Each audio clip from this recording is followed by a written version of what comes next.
Chapter 1. Music is for dancing.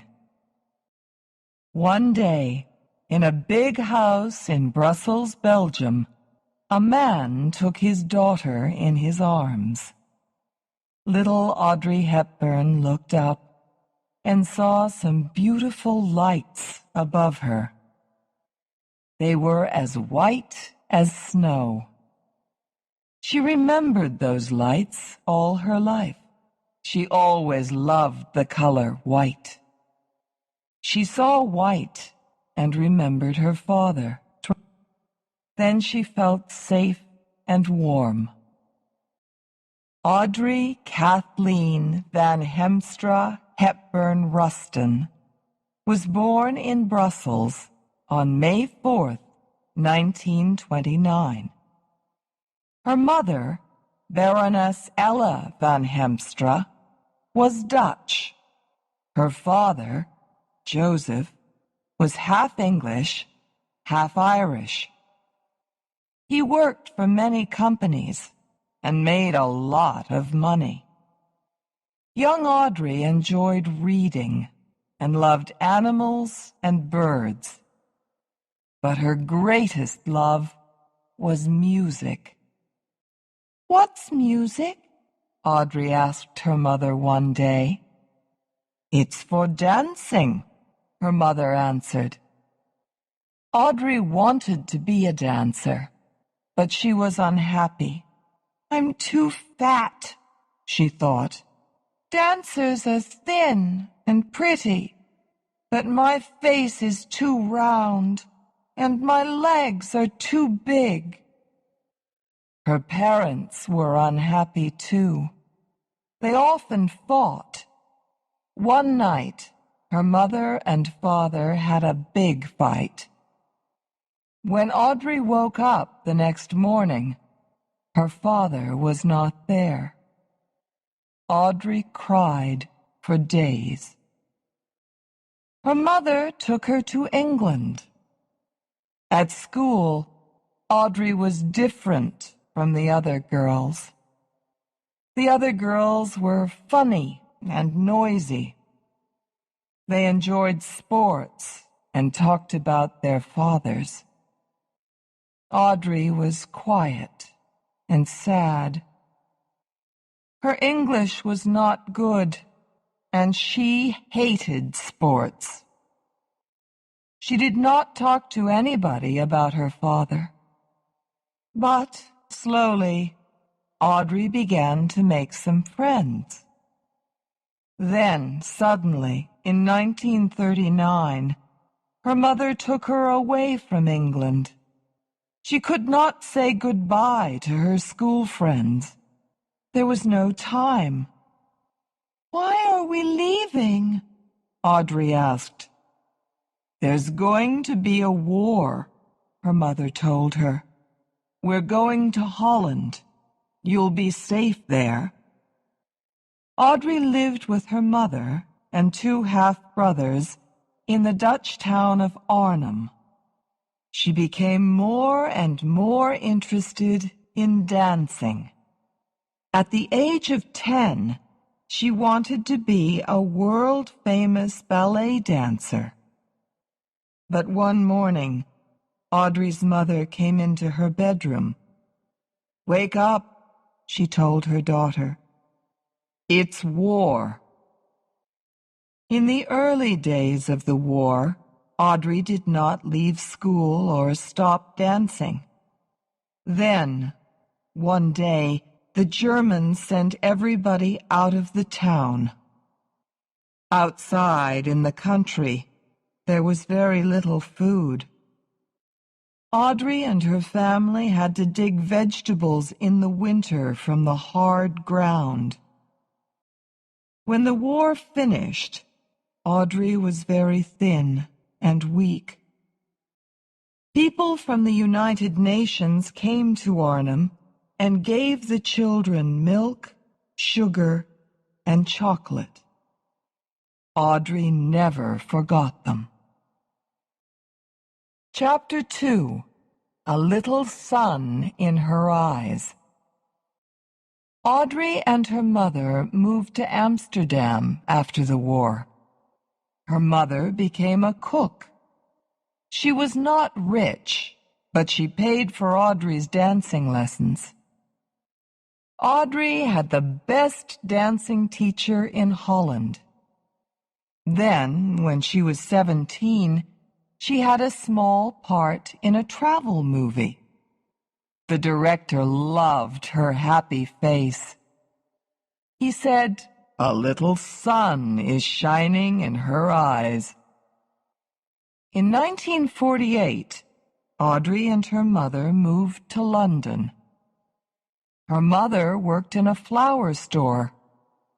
Friends gave them some money, and Audrey went to the Ballet Rambert. This was the most important ballet school in London.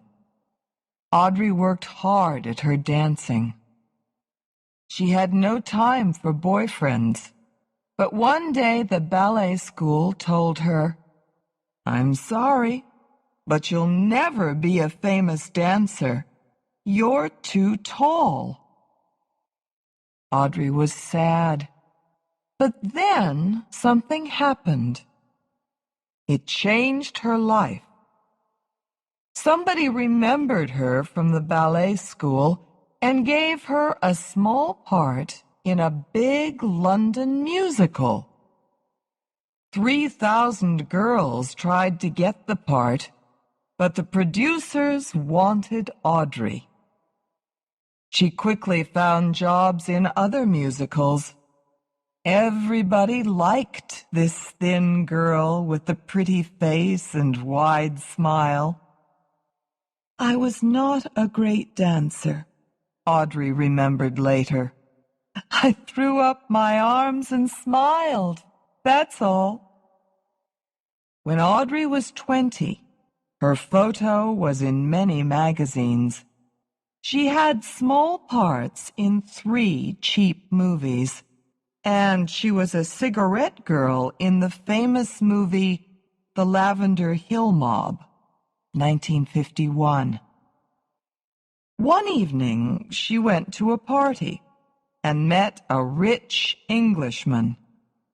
James Hansen fell in love with Audrey. He wanted to marry her and take her to his home in the north of England.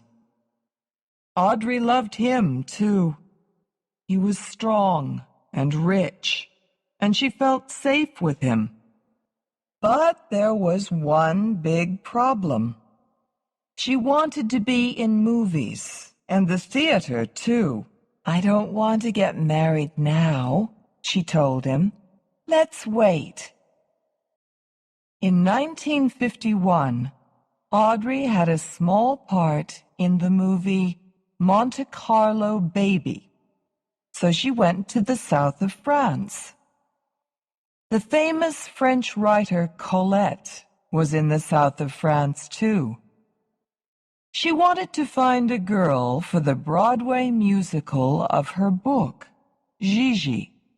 When she saw Audrey, with her thin arms and legs, long dark hair, and big pretty eyes, she said, "She is Gigi, half woman, half boy. Wonderful!" Audrey was excited, but nervous. "I can't do that," she told the great writer. "I'm a dancer, not an actor." But Colette did not listen. She called New York and said, "Stop looking for Gigi. She is here." Chapter 3. Roman Holiday. Audrey was wonderful in Gigi, but she did not get too excited. "After Gigi, I'm going to marry James Hansen," she told the newspapers.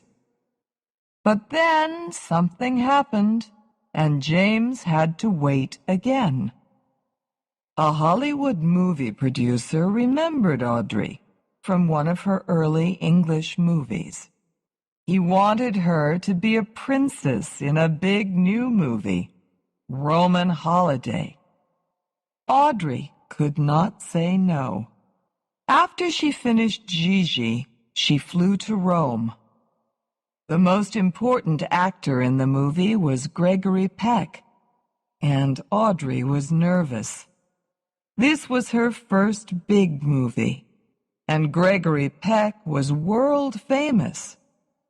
Maybe he won't like me, she thought. But she was wrong.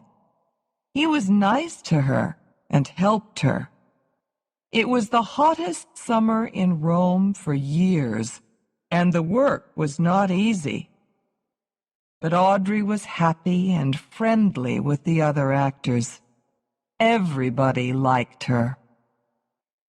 Roman Holiday opened in London on August 20th, 1953. In the movie, Audrey is a princess, but she does not wear expensive clothes or eat in expensive restaurants. She wants to see Rome and eat ice cream in the street. She wants to be the same as the other young girls in Rome. The movie made Audrey world famous. Young girls everywhere wanted to dress in the same way as her. Now she wanted to be in movies all the time. She was not ready to be James Hanson's wife. James was sad, but he understood. They stayed friends. Chapter 4: The Right Man. Audrey's next movie was Sabrina. Hubert de Givenchy of Paris made her clothes. "A woman does not wear a dress," he told her. "She lives in it." He became her friend for life.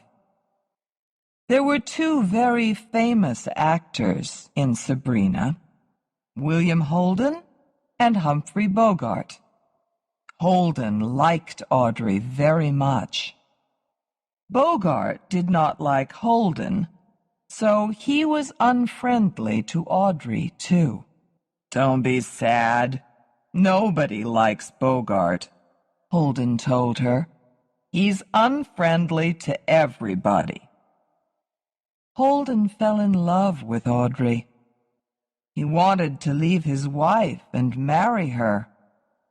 "She was the love of my life," he said later. Audrey liked Holden, too, but he was not the right man for her. He drank too much, and he had a wife and 3 children. She did not want to hurt his family. But there was something more important than this. He could not have more children, and children were very important to Audrey. When she married, she wanted to be a mother, too. Later in the same year, Audrey went to a party in London and met the right man. He was 11 years older than her, but to her he was wonderful. He was an actor, writer, producer, and director. He knew everybody in Hollywood. He was a good friend of Gregory Peck. He was intelligent, and he could speak many languages. He had a warm and friendly face. His name was Mel Ferrer. Chapter 5: At the Top. In September 1953, there was a photo of Audrey on the front of Time magazine. "She shines with fire in her beautiful eyes," the magazine wrote. The world was in love with Audrey Hepburn. But Audrey was only in love with one man. She wanted to be with Mel Ferrer all the time. He produced a play for her on Broadway, Ondine, and she acted in it with him for 6 months. People liked Ondine, and Audrey acted beautifully. She won an Oscar for Best Actress in Roman Holiday. 3 days later, she won a Tony for Best Actress in Ondine. These were exciting times for Audrey, but she was very tired. She had to have a vacation, so she flew to Switzerland. She loved Switzerland. She felt safe there, away from the people and noise of the big cities. She could see white mountains from her windows. Maybe she remembered more than 20 years before, a little girl in her father's arms, with lights as white as snow above her head. Chapter 6. A Good Wife. On September 25th, 1954, she married Mel Ferrer in Switzerland. She became pregnant and stopped making movies. Sadly, she lost the baby. She was very unhappy, but Mel was strong. He loved her and was very nice to her. After that, she wanted to be in movies with her husband. She acted with him in War and Peace, 1955. Then she made Funny Face, 1956, with the famous dancer Fred Astaire. Mel was not in this movie, but he was near her, in Paris. Audrey enjoyed dancing with Fred Astaire. It was a happy musical with beautiful clothes by Givenchy. In 1956, Audrey made another movie in Paris, Love in the Afternoon, with Gary Cooper. This time, Mel could not be near her. He was in the United States, so he sent her a new friend, a little dog. Audrey loved the dog. She took him everywhere and gave him the name Mr. Famous. The next year, 1957, Audrey did not make any movies. Mel worked in Spain and Mexico, and Audrey went with him. She cooked for him and helped him with his work. A lot of people in Hollywood were angry with Mel and did not like him. To them, he was her boss more than her husband.